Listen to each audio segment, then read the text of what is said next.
영화를 넘어 영화시장을 리뷰합니다. 안녕하세요 여러분, 영화시장 리뷰어 이화배입니다. 오늘 리뷰할 영상은 거미집입니다.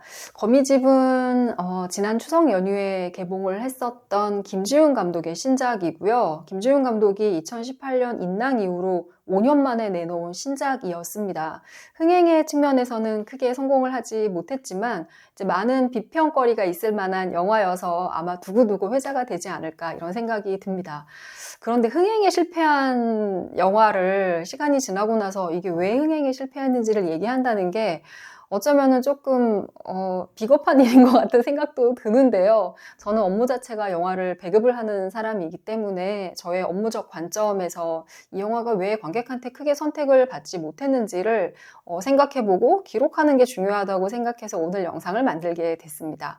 제가 생각하는 이 영화의 큰 흥행을 못하게 한 요소는 크게 한 4가지 정도인 것 같은데요. 그 4가지가 무엇인지 한번 말씀을 드려보도록 하겠습니다. 그 전에 거미집이라는 이 영화 자체에 대한 소개를 간략하게 하면 다음과 같습니다.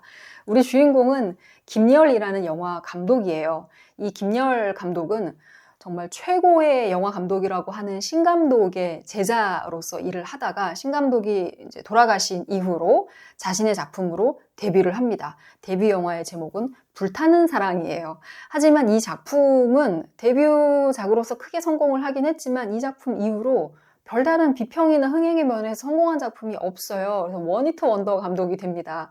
이거 자체가 이 김열 감독한테 엄청 스트레스를 주고 있어요. 그러던 와중에 거미집이라는 신작 영화를 이제 막 촬영을 끝냈습니다. 근데 감독이 꿈을 하나 꿔요. 그리고 그 꿈을 꾸고 난 이후로 엔딩을 바꿔야 되겠다는 생각을 하게 돼요.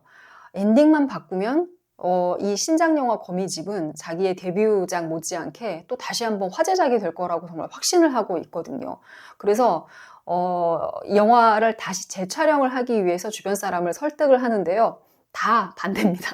도와주는 사람이 한 명도 없어요. 일단 영화사 회장으로 나오는 백 회장.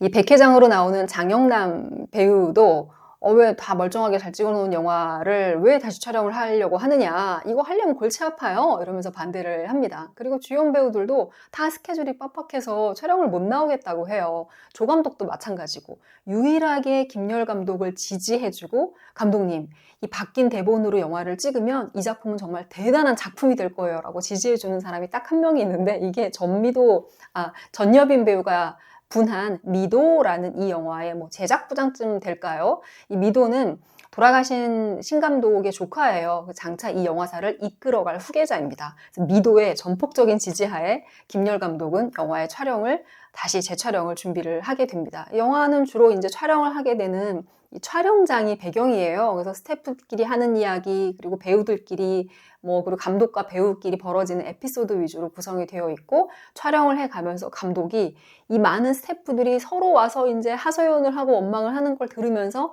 헤쳐나가면서 영화를 찍는 과정을 그린 영화입니다. 영화에 관한 영화라고 할 수 있죠. 이 영화가 이제 관객한테 크게 선택받지 못했던 이유를 제가 4가지로 설명을 한다고 했는데요. 먼저 첫 번째는 감독님입니다.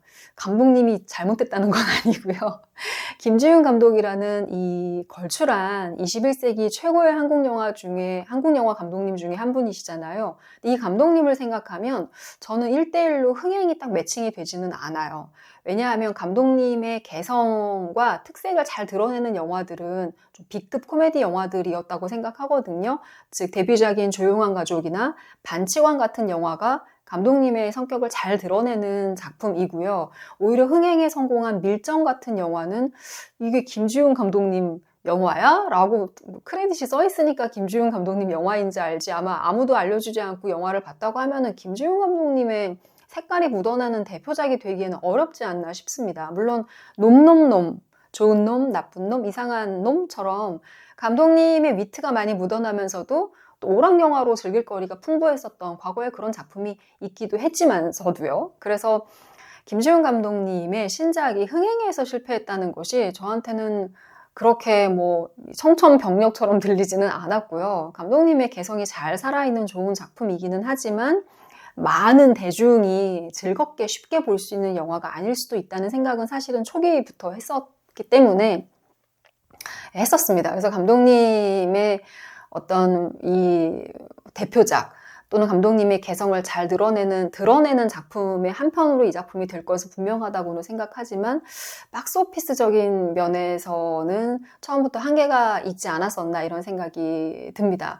김지훈 감독님의 영화 중에서 흥행 면에서 가장 저조한 성적을 냈었던 게 인낭인데요. 인낭이 90만이 좀 안 됐었던 걸로 기억을 하는데 이 영화가 30만 명이니까 뭐 그런 거 저런 거 다 빼고 상업영화씬에서 이렇게 고예산으로 만든 영화가 30만 명밖에 관객 동원을 못했었다는 거는 어떤 이유로든 이 이유가 되지 않는다. 뭐 이렇게 가혹하게 말씀하시는 분도 있기는 합니다. 두 번째는 송강호 배우인데요. 사실 감독님에 대한 이슈보다는 송강호 배우에 대한 이슈가 더 클 것도 같아요. 왜냐하면 송강호 배우가 기생충 2019년도 봄에 개봉을 했죠. 칸느 다녀오시고 이제 바로 개봉을 했는데 기생충 이후로 지금 흥행이 하락세예요. 같은 해 개봉을 했었던 나란 말씀이 여름에 신작으로 개봉을 했는데 여름 대작으로 개봉을 했는데 흥행에서 정말 100만도 안 되는 여름이라는 큰 시장에서 안 되는 성적을 기록을 했었고 그리고 이제 팬데믹 기간 동안에 신작 영화 개봉이 없다가 작년에 브로커와 비상선언 두 편을 개봉을 했는데 두 편 다 성적이 좋진 않았습니다. 그리고 이번에 개봉한 영화가 바로 거미집입니다. 이렇게 몇 년에 걸쳐서 개봉을 못하거나 개봉한 영화들의 흥행 성적이 좋지 않다 보니까 이제 흥행 불패 배우님이셨다가 살짝 의문이 드는 거예요. 과연 송강호라는 이런 네임밸류 하나만으로 이는 더 이상 관객의 선택을 받기는 어렵지 않을까? 그렇다고 하면 송강호 배우에게 신작 시나리오를 건네는 영화 제작자나 또는 이 영화의 포스터를 보고 송강호 배우가 출연한 영화는 봐야지 라고 생각했던 많은 이제 관객들에게 다음 작품 때 좀 망설임을 주지 않을까 이런 생각이 들기도 합니다. 제가 송강호 배우가 정말 자기 네임밸류만으로도 관객과 그리고 모든 감독님을 만족시키는 배우였다는 그 증명을 말씀드릴 건데요. 우리 세대에 지금 지난 20년 넘게 모든 면에서 완벽한 감독님들 중에 몇 분, 흥행 면에서도 좋은 성적을 내서 투자자들한테 너무 행복을 만들어줬고 그리고 또 비평 면에서도 좋아서 국제영화제에서도 수상도 하시고 또 여러 평론가들에게 한국 영화를 진일보시켰다라는 평가받는 여러 감독들의 대표 얼굴이 바로 송강호 배우였어요. 먼저 봉준호 감독. 봉준호 감독의 지금을 잊게 한 살인의 추억, 그리고 괴물, 설국열차, 기생충. 봉준호 감독님의 대표작에 다 출연했다고 볼 수 있겠죠? 그리고 별명이 깐느박일 정도로 비평에서 크게 호평을 받고 있는 박찬욱 감독님의 공동경비구역 JSA, 그리고 박쥐. 박찬욱 감독님 영화 중에 박쥐를 제일 좋아한다는 평론가들 많이 계시잖아요. 그리고 김지훈 감독, 데뷔작인 조용한 가족부터 반치광, 그리고 놈놈놈, 흥행면에서 가장 좋은 성적을 냈었던 밀정까지. 이 정도 되면은 송강호 배우가 21세기 한국 영화의 얼굴이다라고 해도 과언은 아닐 것 같습니다. 하지만 최근 한 2년 동안의 성적이 안 좋아서 이 타이틀을 유지하실 수 있을지 의문이고요. 유지해야 하느냐 이것도 의문이죠. 네, 배우에 대한 관객의 사랑은 계속 변하니까요. 요즘 젊은 관객들이 10대, 20대 관객들이 우리 30대, 40대 또는 그 이상의 연령대가 송강호 배우에 대해서 갖고 있었던 감정하고는 확실히 다를 거 분명하니까요. 송강호 배우는 지금 영화 곧 개봉을 대기하고 있는 영화가 한 편이 있습니다. 한 번도 승리하지 못했던 배구팀의 감독을 맡은 영화이고요. 그래서 제목이 1승이에요. 한 번만이라도 승리해보자는 염원인 것 같은 스포츠 드라마 영화인데 과연 이 작품은 송강호 배우의 어떤 유명세를 확인시켜주는 작품이 될지 아니면은 다시 이 흥행 침체의 연장선의 작품이 될지 개인적으로 굉장히 궁금합니다. 그리고 작품이 갖고 있는 소재의 한계를 세 번째 아마 흥행 참패의 원인으로 분석해 볼 수 있을 것 같은데요. 이 영화는 영화에 관한 영화예요. 영화에 관한 영화 최근에 몇 편 있었잖아요. 일단 바빌론이 떠오르고 파라마운트라는 메이저 스튜디오에서 만든 영화죠. 그리고 스티븐 스필버그 감독, 이 오락 영화, 상업 영화의 귀재라고 할 수 있는 스티븐 스필버그가 자전적인 영화 파벨만스를 또 만드셨죠. 그리고 이번에 거미집도 지금은 아니고 과거이긴 합니다만 영화가 만들어졌었던 70년대의 분위기를 재현을 한 영화예요. 그리고 주인공도 영화 감독이고요. 출연 배우들도 다 극중 직업이 영화 배우들이죠. 이런 자전적인 영화가 팬데믹 시절에 많이 나온 것은 어떻게 보면 이 영화를 창작하는 창작자들이 그 기간 동안에 자기 성찰을 했었던 것 같아요. 내가 하는 일은 무엇이고 앞만 보고 달려왔었던 감독들도 이제 많이 멈춰 있었기 때문에 영화라는 관객한테 무엇이고 가장 이런 혁신적인 매체고 힘이 센 매체가 지금 어떻게 추락을 하고 있는 것인지, 이건 자연스러운 것인지 아니면 일시적인 것인지, 앞으로 이건 회복될 수 있는 것인지 의문점이 많았었나 봐요. 근데 우리 모두 그런 생각을 많이 했잖아요. 근데 창작자들은 더 아마 그런 생각을 했을 것 같습니다. 근데 김주윤 감독 인터뷰를 보니까요, 김주윤 감독도 그런 생각을 했다고 해요. 영화가 소멸하는 것이 아닌가? 영화가 소멸한다 그러면 나는 어떻게 되는 것이지? 이런 위기감이 너무 컸대요. 근데 그런 시기에 이 각본을 이제 받고, 이 각본은 이제 원작자가 따로 있고 감독님이 각색만 했다고 해요. 근데 그런 평소의 생각과 잘 맞아 있었던 영화여서 이제 연출을 하게 되신 것 같습니다. 이 영화가 영화에 관한 영화라는 건 다시 또 이런 의미이기도 해요. 영화 자체가 자기 성찰적이기 때문에 대중은 사실은 오락거리를 영화에서 찾는 것이지 그 안에서 영화를 보는 나 자신에 대해서는 생각하지 않잖아요. 그리고 그런 면도 있고, 영화에 대한 영화라는 것은 기존의 영화 레퍼런스를 많이 알고 있는 관객한테는 재미 요소로 받아들일 수 있는 게 영화 속에 되게 많이 등장을 해요. 예를 들면 영화 속의 영화인 거미집도 1960년에 김기현 감독이 만들었던 영화 하녀, 되게 유명한 작품이잖아요. 이 하녀의 내용을 거의 그대로 따라와서 모티브로 삼은 영화입니다. 영화 속의 영화의 내용을 이렇게 보다 보면은 영화 하녀하고 내용이 똑같잖아. 부잣집 남자가 본처와 애인 사이에서 삼각관계가 이루어지면서 이 두 여자가 모두 다 희생양이 되는 그런 스토리 전개. 이거 하녀잖아. 근데 그게 눈에 캐치가 되면은 그걸 재밌다고 받아들일 수가 있고요. 그리고 또 영화 속에서 이 김열 감독의 스승으로 나오는 신 감독이, 성씨도 신이잖아요. 실제로 신상옥 감독을 진짜 많이 연상하게 합니다.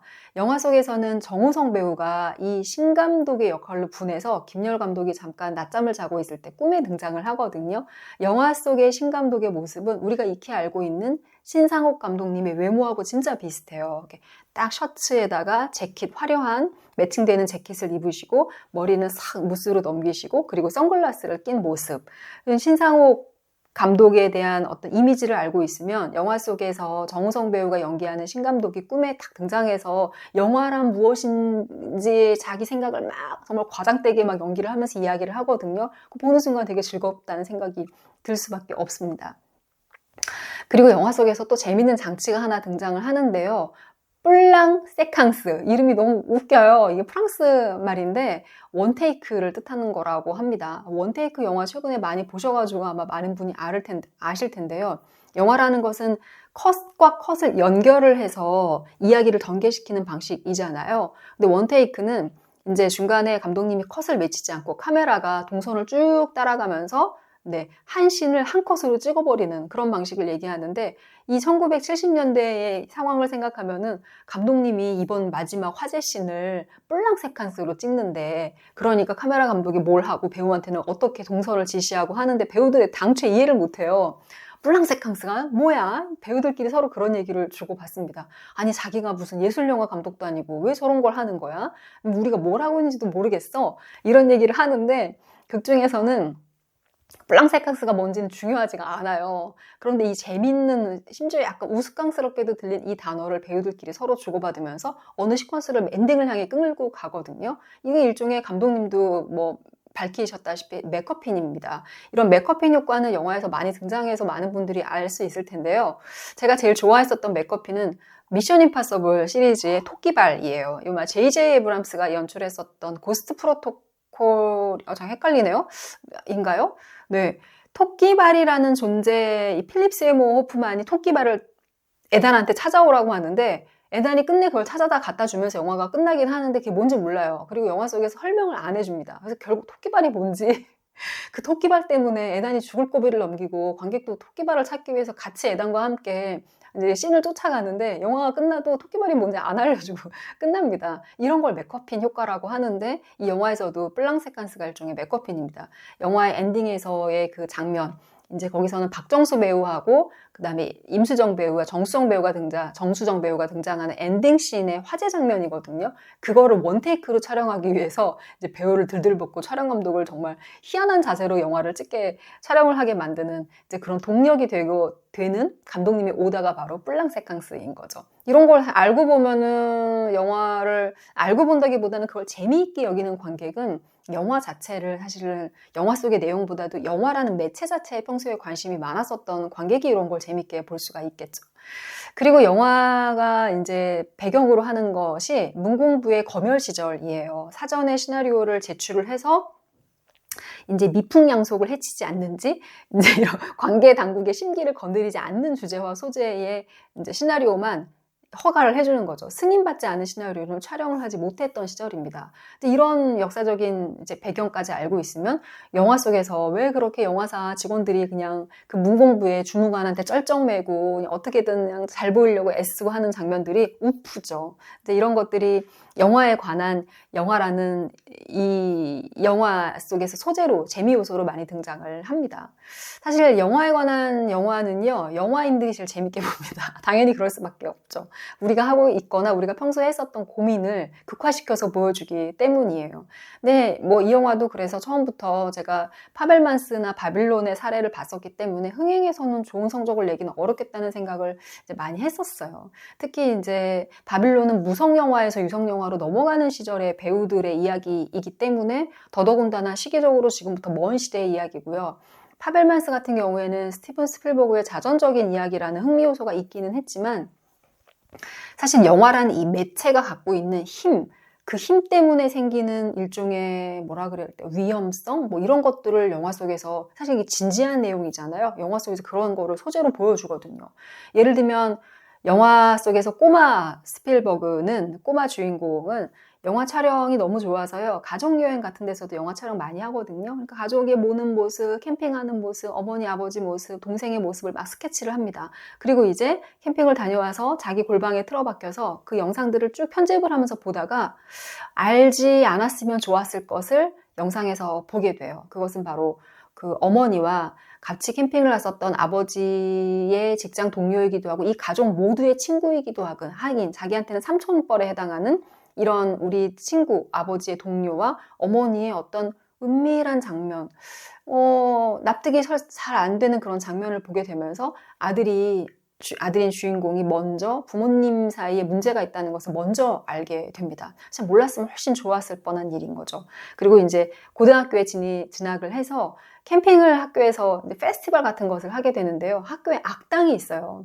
이 악당을 자기가 찍은 이 페스티벌 영상에서는 일종의 스타처럼 스토리를 이렇게 잘 편집을 해서 스타처럼 보여줍니다. 이걸 보고 막 학생들이, 친구들이 환호를 하는데 이 악당 아이는 자기가 극 중에서 어떤 방식으로 다르게 해석이 되는지를 보고 너무 깜짝 놀라고 두려움까지 느껴요. 주인공은 그걸 알고 있었던 거죠. 자기가 현실 세계에서는 이 친구들에 비해서 키도 작고 힘도 없고 전학 온 친구이기 때문에 이 불링의 대상이 되기는 하지, 괴롭힘의 대상이 되기는 하지만 이 영화의 세계로 넘어가서 내가 너희를 카메라를 가지고 찍는 순간 이건 엄청난 무기가 되어서 너희를 내가 어떤 방식으로든 사람들에게 다른 방식으로 스토리텔링을 할 수 있어. 엄청난 무기인 거죠. 이런 게 파벨만스가 주는 재미 요소이기는 한데요. 우리가 영화를 보면서 영화가 가지는 매체의 힘 같은 걸 알기 위해서 영화를 보는 것은 아니기 때문에 지루하죠. 그렇습니다. 하지만 재밌는 시리즈물도 있어요.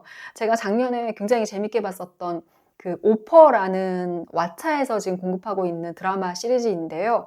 이 드라마 시리즈는 제목이 오퍼. 네, 오퍼. 바로 대부의 거절할 수 없는 제안을 하지. 바로 그 제안이 제목입니다. 이 영화는 영화 대부의 개봉 50주년을 기념을 해서 파라마운트 드라마가 만든 드라마 시리즈이고요. 주인공은 이 영화 대부를 만들었었던 프로듀서가 주인공이에요. 그래서 이 초짜 프로듀서가 대부를 어떤 방식으로 만들었는지, 만들면서 어떤 일이 벌어졌는지를 보여주는 영화 만들기에 관한 드라마입니다. 마찬가지로 영화 업계에서는 자기가 하는 일이 영화 속에 등장을 하기 때문에 되게 재밌고요. 저도 영화 배급하는 사람이라서 영화 대부의 배급 날짜, 개봉 날짜를 정하는 과정, 어떤 극장에 어떻게 개봉을 해야 되는지를 이 파라마운트의 임원들과 프로듀서가 나누는 대화, 또 배우들을 캐스팅하는 과정을 보면서 너무 재밌게 본 기억이 납니다. 지금도 왓챠에서 서비스를 하고 있습니다.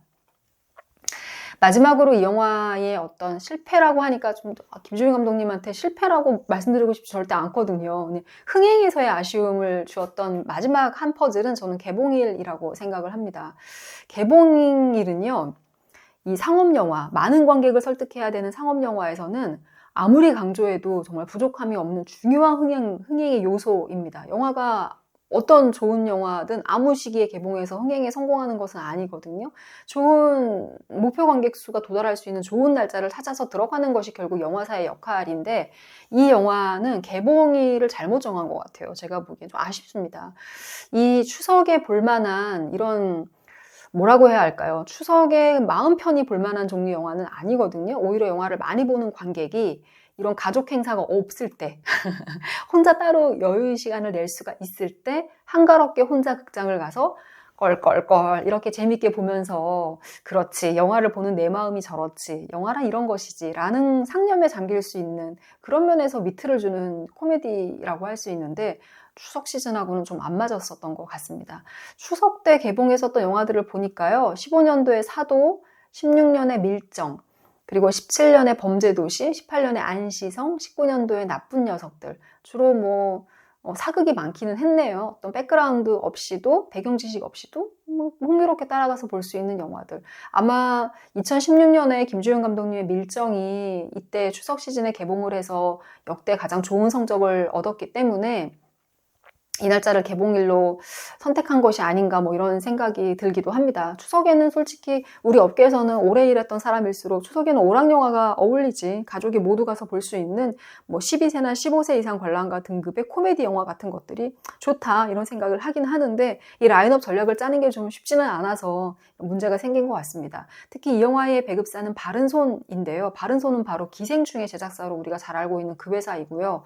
제작사 출신의 배급사이기 때문에 제 조심스러운 추측으로는 아직 이런 배급사 유통 전략이 좀 정교하지는 아직은 않은 것 같습니다. 하지만 이런 이제 사례를 발판 삼아서 앞으로는 좀 정교한 유통 전략을 짜서 개봉 날짜를 선택하시면 좋을 거라는 생각이 들고요. 특히 이번 거미집은 흥행의 면에서는 아쉬움이 크기는 했었지만, 저는 팬데믹 시절을 한국의 영화를 만드는 창작자들이 어떤 방식으로 기억을 하고 그다음에 그때의 위기감을 영화적으로 어떻게 표현을 했는지를 기록해 놨다는 측면에서도 되게 좋은 콘텐츠라고 생각을 하고요. 아마 시간이 지나서 누군가가 이 시기를 다시 들여다본다면, 이 시기에 관한 어떤 영화사적 의미를 만든다고 하면 정확하게 그 중간에 아마 들어갈 영화가 거미집이라고 생각을 합니다. 그리고 실제로 영화를 많은 분들이 보시지는 않았지만 실제로 보면은 영화 흥미롭고 재밌어요. 그래서 VOD를 통해서 영화를 보시는 분이 늘어났으면 좋겠고, 만약에 좀 시간이 지나서 김주윤 감독님의 기획전을 하거나 극장 상영을 다시 하게 되면 그때는 조금 더 편안한 마음으로 이 작품을 감상하실 수 있으면 좋겠습니다. 오늘의 영상은 여기서 마치고요. 김주윤 감독님 흥행에 실패했다고 너무 침울해 하시지 마시고, 거미집의 김열 감독처럼 어깨 축 처져서 다니지 마시고, 이렇게 재미있게 본 관객이 30만 명 이상 있다는 거를 생각해 주시고 다음 작품 어서 만들어 주세요. 오늘의 영상 리뷰는 여기서 마치도록 하겠습니다.